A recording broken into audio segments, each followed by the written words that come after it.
रश्मि घर से सूट सलवार पहनकर चुन्नी ओढ़कर जाती थी और शाम ढलते ही बहुत ही छोटे छोटे कपड़े पहनकर किसी अप्सरा की तरह अपना रूप बना लेती थी। वह अपनी जवानी का साधु बाबा के साथ भरपूर आनंद ले रही थी।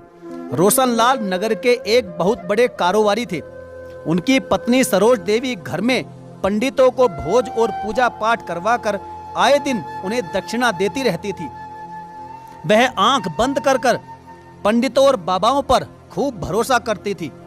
वे आए दिन व्रत और पूजा पाठ कराती ही रहती थी, इसलिए उनके घर में दूसरी सहेलियों का आना जाना भी लगातार लगा रहता था।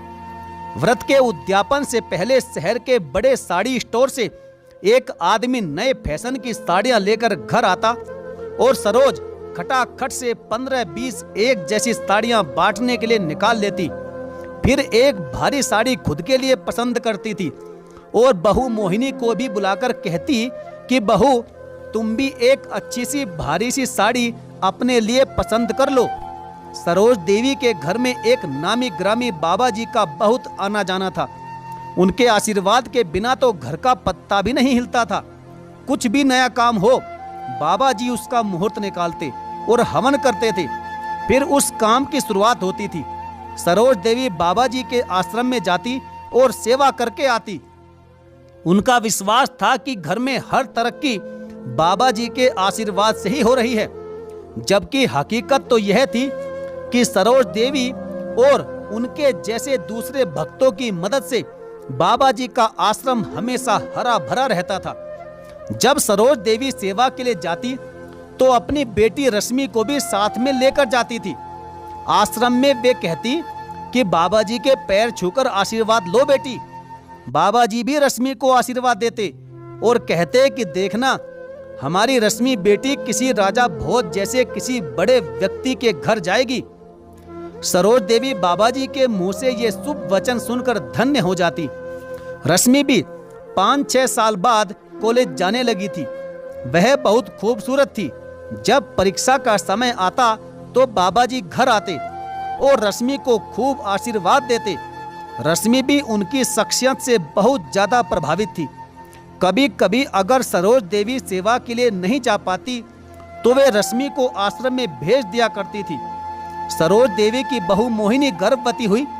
सरोज देवी तो बाबा जी के चरण पकड़कर बैठ गई और कहने लगी कि बाबा जी कुछ ऐसा कीजिए कि पहली बार में ही पोते का मुंह देख लिया जाए।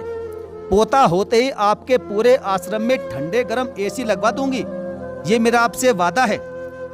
बाबा जी ने बहू को पुकारा, बेटी मोहिनी जरा इधर आओ। तो मोहिनी वहां आई।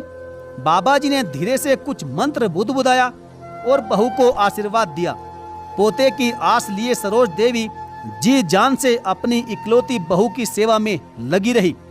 सुबह उठते ही मक्खन मिश्री मिलाकर बहू को दे देती और आंखें मटकाकर कहती, रोज खाया करो, ये मक्खन जैसा गोरा बेटा पैदा होगा।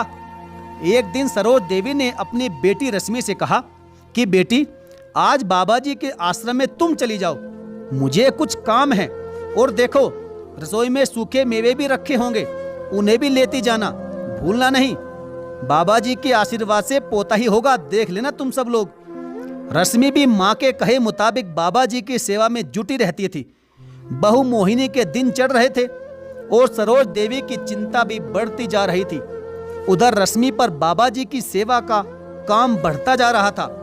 वो आश्रम में जाकर बाबा जी का बिस्तर लगाती, उनकी खड़ाऊ सही जगह पर रखती, उनकी किताबें जमा कर सही रखती। यह सब करके वह अपने आप को धन्य समझती थी। रश्मि सारी सारी रात बाबा जी के आश्रम में ही बिताती। सरोज देवी जब कुछ पूछती तो वह कहती कि माँ आज आश्रम में अखंड मंत्र का जाप था, इसलिए उठकर बीच में नहीं आ सकती थी, और सुबह जल्दी बाबा जी को हवन करना होता था, इसलिए उसकी तैयारी कर रही थी और देर हो गई तो वहीं पर सो गई। सरोज देवी चेहरे पर शांत भाव लाते हुए कहती कि हाँ बेटी अच्छा ही है, हमारे घर में जो अच्छी आमदनी हो रही है ना वो सब बाबा जी की कृपा से ही हो रही है। अब बस इसे संभालने वाला एक वारिस और आ जाए इस घर में तो मैं केदारनाथ के दर्शन कराऊं। रश्मि घर से सूट सलवार पहनकर चुन्नी ओढ़कर जाती और शाम होते ही छोटे छोटे कपड़े पहनकर किसी सुंदर सी अप्सरा का रूप धारण कर लेती। वह अपनी जवानी का बाबा जी के साथ आश्रम में भरपूर मजा ले रही थी। अब अंधा क्या चाहे, दो आंखें, यही ना। इसलिए बाबा जी दिन में घर से लाए मेवों का भोग लगाते और रात में रश्मि का। कभी कभी सरोज देवी कहती कि बेटी रश्मि, तुम आजकल आश्रम में बहुत ज्यादा रहने लगी हो, अपनी पढ़ाई पर भी जरा ध्यान दो। रश्मि कहती कि माँ, आप चिंता मत कीजिए, मैं खुद ध्यान दे रही हूँ अपनी पढ़ाई पर। इधर बाबा जी जब कभी घर आते तो सरोज देवी से कहते कि रश्मि बेटी पर शनि की 7.5 चढ़ी हुई है, आश्रम में थोड़ा मंत्र जाप करेगी और हवन करवाएगी तो वो दोष मुक्त हो जाएगी। रश्मि तो बाबा जी से इतनी सम्मोहित हो चुकी थी कि घर में कुछ नहीं बताती। जो चल रहा था उसमें वह बहुत खुश थी। कभी कभी रश्मि की सहेलियां जब उसे पार्टी के लिए बुलाती तो वो बाबा जी से कहती, बाबा जी आज रात को मैं नहीं आ सकूंगी। बाबा जी कहते कि रश्मि, अब तुम्हारे बिना हमारा जीवन असंभव है, तुम भी नहीं चाहोगी कि यह राज खुल जाए, एक रात की भी छुट्टी नहीं मिलेगी तुम्हें। रश्मि बाबा जी के डर के मारे घबरा जाती और अपनी सहेलियों से कहती कि घर में आज काम ज्यादा है, वह पार्टी में नहीं जा सकेगी। अब जल्दी ही सरोज देवी के घर में खुशखबरी आ गई कि उनकी बहू मोहिनी ने एक सुंदर से खूबसूरत से बेटे को जन्म दिया। सरोज देवी तो खुशी के मारे आसमान में उड़ने लगी थी। घर में बड़े जोर शोर से जश्न मनाया गया और बाबा जी का आश्रम सरोज देवी की कृपा से चमचमा उठा। ठंडे गरम एसी लगाए गए। अब पोते के साथ सरोज देवी और ज्यादा बिजी हो गई। और उधर रश्मि बाबा जी के आश्रम में, वह बाबा जी के खिलाफ एक शब्द भी सुनना पसंद नहीं करती थी। अब कभी कभी सरोज देवी कहती कि बेटी रश्मि, अब तुम आश्रम में जाना छोड़ दो, पोता तो हो गया, मैं तो गंगा नहा ली, अब मैं फिर से बाबा जी की सेवा में खुद जुट जाती हूँ। रश्मि कहती कि माँ, कहाँ तुम इस उम्र में आश्रम में दौड़ भाग करोगी, अब तुम पोते को संभालो, बाबा जी की सेवा में कोई कमी नहीं आने दूंगी मैं।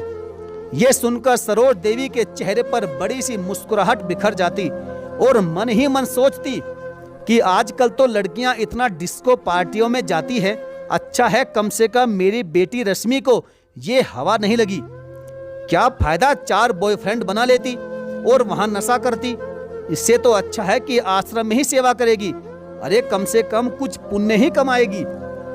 सरोज देवी निश्चिंत होकर एक तीर्थ कर आई। उन्हें आए अभी 4-5 दिन ही बीते थे कि अस्पताल से फोन आया कि आपकी बेटी अस्पताल में भर्ती है, आप जल्दी से यहाँ आ जाइए। सरोज देवी ने जैसे ही फोन सुना उनके तो हाथ पैर फूल गए, घबराहट होने लगी। एक बार को तो उन्हें कुछ समझ में ही नहीं आया कि वह क्या करे, लेकिन अपने आप को सहज किया और तभी झट से ड्राइवर को गाड़ी निकालने के लिए कहा।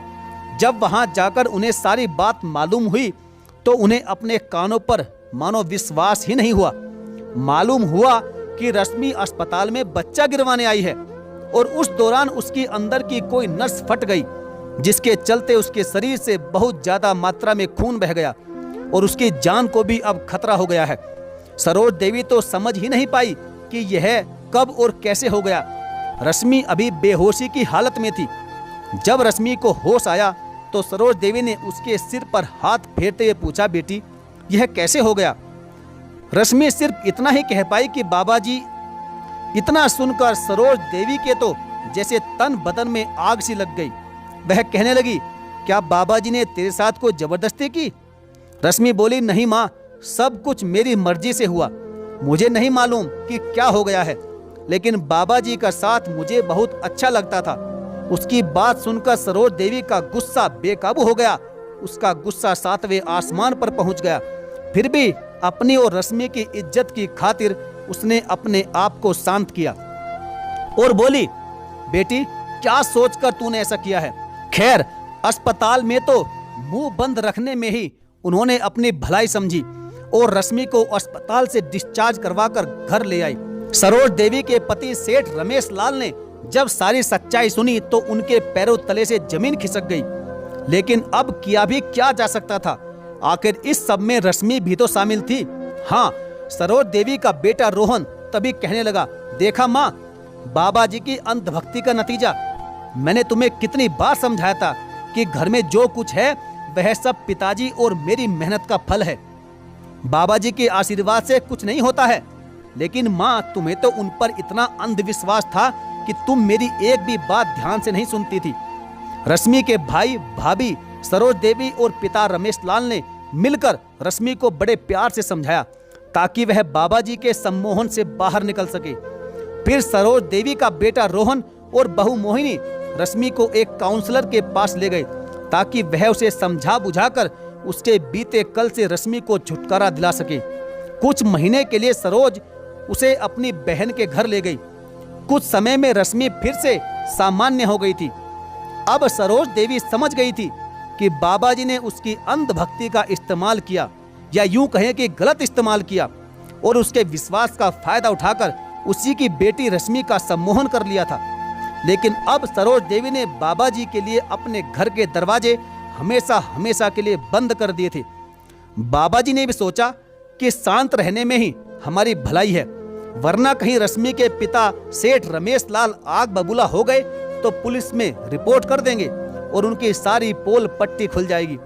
उन्होंने जो आश्रम में हवन कीर्तन के नाम पर कारोबार किया हुआ है और बाबा जी का मुखौटा पहना हुआ है, वह कहीं ऐसा न हो जनता के सामने उतर जाए, कहीं उन्हें जेल की हवा न खानी पड़ जाए। लेकिन जब रश्मि बाबा की सम्मोहन विद्या से बाहर आई और उसे एहसास हुआ कि बाबा ने उसके जिस्म के साथ गलत खिलवाड़ किया है, तो उसने अपने माता पिता से बाबा के खिलाफ पुलिस में रिपोर्ट दर्ज करवाने के लिए कहा। माता पिता ने बहुत समझाया, बहुत मना किया कि बेटी, इसमें हमारी ही बदनामी होगी। हमारा दिल इतना मजबूत नहीं है कि हम बाबा जी के खिलाफ जाकर कोई एक्शन ले।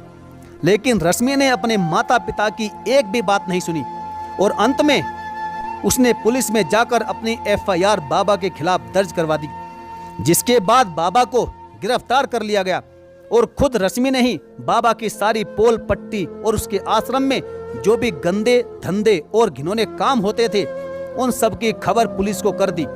जिसके बाद पुलिस ने आश्रम पर छापा मारा। रश्मि के बताए हुए ठिकानों पर पुलिस ने बहुत कुछ जब्त किया। बाबा पर आज भी अदालत में केस चल रहा है।